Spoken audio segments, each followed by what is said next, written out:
আর cross করা তো দূরের কথা, এর বাইরেও যেও না, এটার কাছেও যেও না। সুবহানাল্লাহ, সুবহানাল্লাহ বলেন।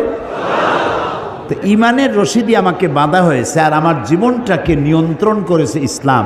আমি ইসলামের কোনো খণ্ডিত অংশকে মানতে পারি না। নামাজ রোজা হজ যাকাত করব কোরআনের কথা মতো, আর বাকি জীবনের বিস্তীর্ণ অঙ্গন ছেড়ে দেব নফসের উপরে, অন্য কারো উপরে। এটা আর যাই হোক মুসলমান হইতে পারবে না। এটার নাম ইসলাম নয়। বুঝে আসছে কথা?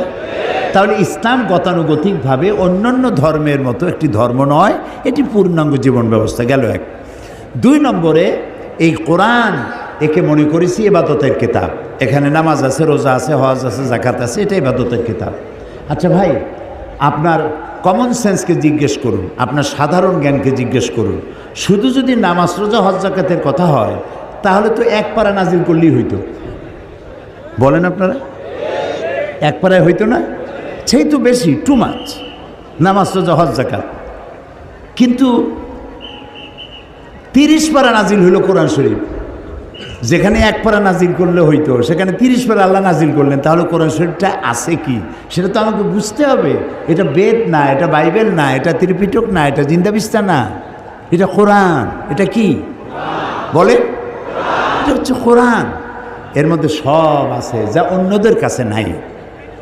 অন্যরা, আমি আগেই বলেছি, আমি কিন্তু কোনো ধর্মকে, কোনো ধর্ম পুস্তককে কখনো খাটো চোখে দেখি না, জীবনেও দেখিনি, আজও দেখব না, ভবিষ্যতেও দেখব না।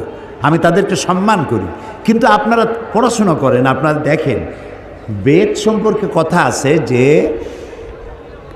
ব্রাহ্মণরা ছাড়া বেদ যদি লোয়ার কাস্ট বর্ণশ্রেণীর হিন্দুরা যদি স্পর্শ করে 14 গোষ্ঠী নরকে যাবে।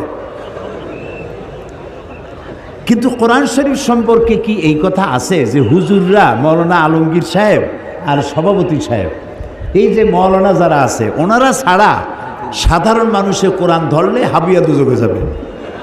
আছে এরকম কথা? নাই। আল্লাহ তাআলা এটাকে বানাইছেন হুদাল লিন্নাস, মানব গোষ্ঠীর জন্য হেদায়েতের কিতাব। সুবহানাল্লাহ। কাজে এটা, এর মধ্যে আল্লাহ সব বলেছেন। আমাদের কপাল খারাপ যার জন্য আমরা এটা পড়ি নেই।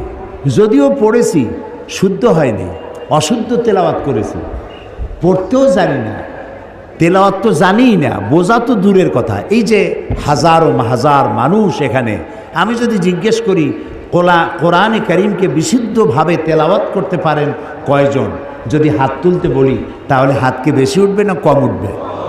আচ্ছা, তারপরে যদি বলি বিশুদ্ধ তেলাওয়াত কিছু জানলেন, কোরআন শরীফ